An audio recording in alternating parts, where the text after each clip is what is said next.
In 1912, Polish prisoner turned book-selling enthusiast Wilfrid Voynich made a discovery that is still being debated to this day.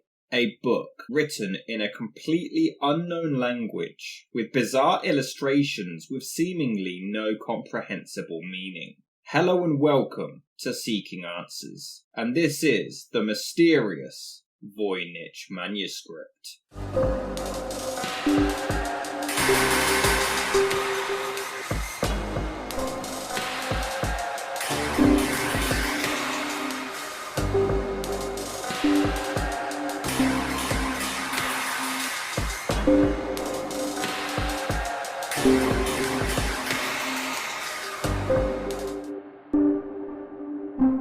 Wilfrid Voynich was born of Polish descent as Mikhail Habdank Voynich in Lithuania, which was part of the Russian Empire at the time, on November the 12th, 1865. By 1886, when he was just 19 years old, he attempted to free other fellow conspirators who were sentenced to death, leading to his own arrest by the Russian police. However, in June of 1890, Voynich did manage to escape Siberia, boarding a train to Hamburg and proceeding to London by October under the fake identity of Ivan Kelshevsky. Despite his runaway lifestyle, he did try to turn things around and became an avid bookseller in 1897, opening his own shop in London the following year. He gained a reputation of being able to find extremely rare books and reselling them for high profit. In 1902, Voynich married Ethel Ball before changing his name to Wilfrid Voynich 2 years later. In 1903, the Society of Jesus were running low on money and sold a bunch of books to the Vatican Library. It was one of these books that would forever change the life of Wilfrid Voynich. Wilfrid claimed that in 1912 he made a purchase of several books at the Villa Mondragone in Italy, and he found this one particular manuscript especially interesting. It was visibly old, but what intrigued him was that it consisted of text that didn't seem to resemble any known language. In 1912, I came across a most remarkable collection of preciously illuminated manuscripts. For many decades, these volumes had lain buried in the chests in which I found them in an ancient castle in southern Europe. While examining the manuscripts with a view to the acquisition of at least a part of the collection, my attention was especially drawn to one volume. It was such an ugly duckling compared with the other manuscripts, with their rich decorations in golden colours, that my interest was aroused at once. I found that it was written entirely in cipher. Even a necessarily brief examination of the vellum upon which it was written, the calligraphy, the drawings and the pigment suggested to me as the date of its origin the latter part of the 13th century. The drawings indicated it to be an encyclopedic work on natural philosophy. The fact that this was a 13th century manuscript in cipher convinced me that it must be a work of exceptional importance, and to my knowledge the existence of a manuscript of such an early date written in cipher was unknown, so I included it among the manuscripts which I purchased from this collection. Two problems presented themselves. The text must be unravelled and the history of the manuscript must be traced. It was not until some time after the manuscript came into my hands that I read the document bearing the date 1665 or 1666, which was attached to the front cover. The book was around 240 pages long, though it seemed to be missing several. Some believe it could have been up to 272 pages. It was written with a quill pen and iron gall ink. There was no known punctuation, no errors and no corrections made. Around 170,000 characters included, but somewhere between 20 and 25 unique ones, possibly resembling an alphabet of some kind. Some words appear 3 times in a row, others only differ by a single letter. No words have less than 2 letters, and no more than 10.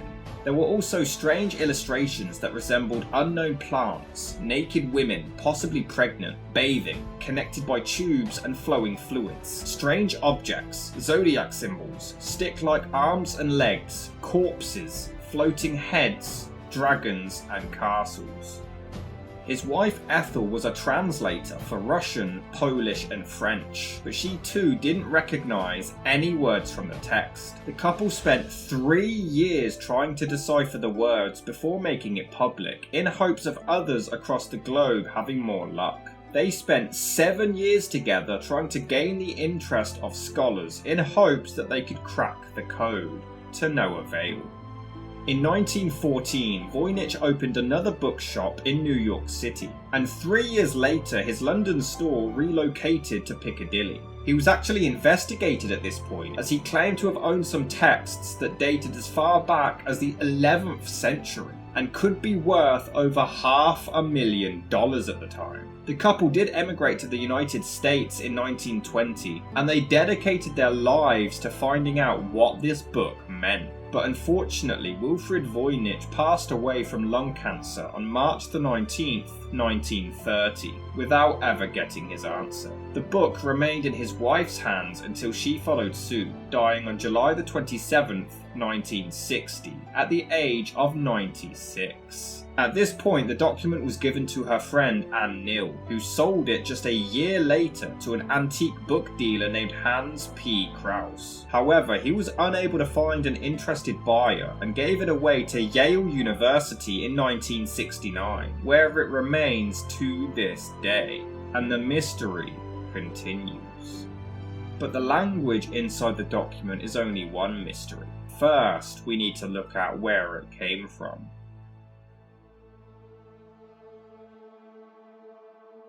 The first known record of the book's existence is as far back as 1586, when Holy Roman Emperor Rudolph II bought the book for around $9,000 of today's currency, along with a letter claiming that it had been the work of philosopher Roger Bacon.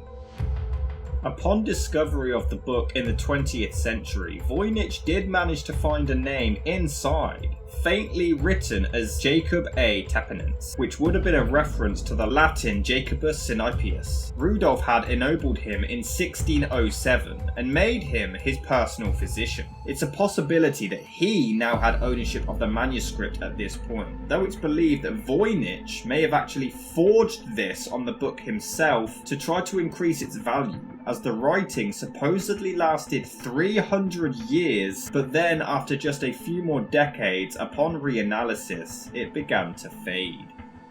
Somewhere in the 1630s, the book landed in the possession of Georg Beresch, who actually spent 25 years refusing to give it to anyone, determined to decipher it. He believed it to have been hieroglyphics from Egypt, but passed away in 1662, coming no closer to cracking it. It was then inherited by scientist Johannes Marcus Marci in Prague in 1667, who sent it to scholar Athanasius Kirchner in hopes to finding the translation. The whereabouts of the manuscript for the next 237 years remains a mystery, but it's possible that it remained lost until Italian troops took over in 1870, before being rediscovered by Wilfrid Voynich in 1912. Through all of these owners, they all spent years trying to crack the mysterious language inside, and none were ever successful. So that leaves the mystery of the language inside. In 1921, philosopher William Newbold theorized that a 13th century friar could have written it as a scientific treatise. He believed it could have been a collection of minuscule symbols that you could only read through a microscope. He thought every single letter in this bizarre alphabet contained a tiny marking and was a form of Greek shorthand, and that every single letter had several different interpretations. The issue with this theory is that he believed it was done in the 13th century, whereas the microscope wasn't invented until 1590. William and Elizabeth Friedman were cryptologists and codebreakers, and they spent 30 years trying to decipher the contents of this manuscript before they finally decided that it couldn't be done. They believed it was a completely made-up language, dated as far back as when languages weren't even created in the Western world. Some believe it was written in a vulgar Latin dialect, while others consider it being Roman shorthand, which could explain why some characters or words appear more than once in a row, much like Roman numerals. Others believe it could simply be a mix of multiple languages. German Egyptologist Rainer Hannig believed that it could have been Hebrew, while others believe Latin, Czech, or Nahuatl spoken by the Aztecs. Others consider Arabic or Aramaic. The actual translation of the Voynich book will need a couple of years' work, even if specialists in Hebrew language who are well versed in medieval Hebrew and the terminology of botanical and medical texts take over the analysis. The character of the script, the pronunciation which one needs to get used to, the peculiarity and the vocabulary of the period will cause a lot of trouble, even to a native speaker of Hebrew. The book is split into 6 sections: botany, astronomy, astrology, biology, cosmology, and pharmaceutical. It's believed to have consisted of up to 8 authors, and it could have taken years to write. Researcher Nicholas Gibbs, who was experienced in medieval Latin, believed that it was a guide to women's health. From the herbarium incorporated into the Voynich manuscript, a standard pattern of abbreviations and ligatures emerged from each plant entry. The abbreviations correspond to the standard pattern of words used in the herbarium Apulus Platonicus. He believed it was shorthand Latin, and it would have been familiar to anyone back then who was interested in medicine. He claimed that Trotula and De Baunicius Putilanus had similar images, and this was a copy of it. Back then it was extremely common to copy other texts in order to preserve the knowledge, as copyright and plagiarism weren't a thing yet. He believed the plants illustrated were herbal medicines. The images of bathing women was a manual of gynecology. Back then, Romans considered baths the cure to ailments, and doctors also believed that cures would work better under certain star signs. There were also signs of magnets, and people at the time truly believed in the pseudoscience of them. However, others doubt Nicholas Gibbs' claims, believing that his Latin translation of the text ended up not making any sense. Botanist Arthur Tucker did admit that the plants in the images resembled those native to the Americas in the 16th century, while others maintain they resemble European herbs of the time, while others consider Aztec. Computer scientist Greg Kondrak believed it was just jumbled up Hebrew, while others believe it's a phonetic translation of Turkish. John Stocco believed it could have been vowelless Ukrainian. Some believe it could have been written in Italy as early as during the Italian Renaissance, while others believe it's a form of Vietnamese or Chinese. Linguistics professor Stephen Bax believed he translated at least 10 words correctly, the same way he decoded ancient Egyptian hieroglyphics. He claimed it was a treatise on nature in Europe or Asia, but he passed away before he was able to complete it. Biology researcher Gerard Cheshire claimed to have actually translated it completely and believed it was a compendium of information on herbal remedies, therapeutic bathing, astrological readings, and medicinal plants. He thinks it contains passages of female physical and mental health, reproduction and parenting, and that it was written by Dominican nuns near the active volcano during the time. However, as it's taken centuries and we've come no closer to finding its meaning, a common theory is that it's all a hoax and there is no meaning, all forged by Wilfrid Voynich himself. Marchi and Kircher did in fact write letters about this, but it's just about a manuscript. It's a possibility that Voynich found these and decided to link it to a book he wrote to try to boost its worth for some extra money. However, what goes against this theory is the fact that he never once sold it, and refused to do so until his grave. Furthermore, in 2009, 97 years since it landed in Voynich's lap, it was finally carbon dated, and it was discovered sometime between 1404 and 1438, ruling out the possibility that Voynich could have forged it. Furthermore, the aforementioned Roger Bacon died in 1292, 112 years before the book was supposedly written, also ruling him out as the potential author. However, it is worth noting that this carbon dating determines when the actual book itself was manufactured, meaning that the writing itself could have been done much later. The images portray pregnant women in water slides that do match the 15th century, and the pages and sections are numbered which match the style of the time as well. One potential author was engineer Giovanni Fontana, who passed away in 1455. Not only was he known for using cryptography, but he also drew very similar illustrations in his own work as well. Johannes Marcus Marci had a friend named Raphael Mieczysowski, who allegedly started the rumour that it was written by Roger Bacon. Raphael was a cryptographer and allegedly wrote a code that he claimed could never be broken around 1618. It's possible that this manuscript could have been his attempt to prove his own talents, which we continue to try to decode all these centuries later.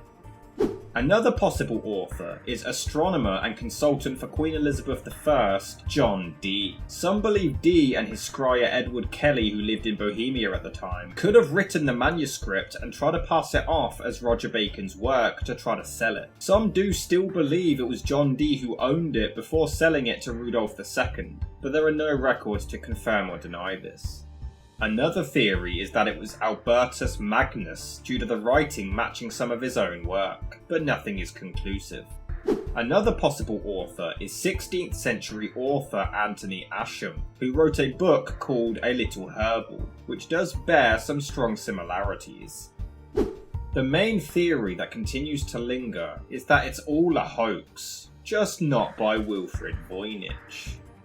In 2003, computer scientist Gordon Rugg did an experiment to show that text with similar characteristics as the book could have been made by using a table of word prefixes, stems, and suffixes randomly using perforated paper overlay. This device, the Cardan Grill, was invented in 1550. Some do believe the results of Rugg's experiment do bear a strong resemblance to those in the manuscript, and this could have been the case. Many do believe it is meaningless gibberish, using quasi-stochastic methods and not an actual language, though others maintain the text looks far too detailed and sophisticated to have been a hoax. Theoretical physicist Marcello Montemurro believed the manuscript contains words in a clustered pattern, with new words being used whenever the topic was changed. He refused to believe this was deliberately inserted just for the sake of a hoax, and it would have required a lot of academic knowledge, as these kinds of structures didn't exist at the time. Some even believe it was all just a forgery in order to trick Rudolph II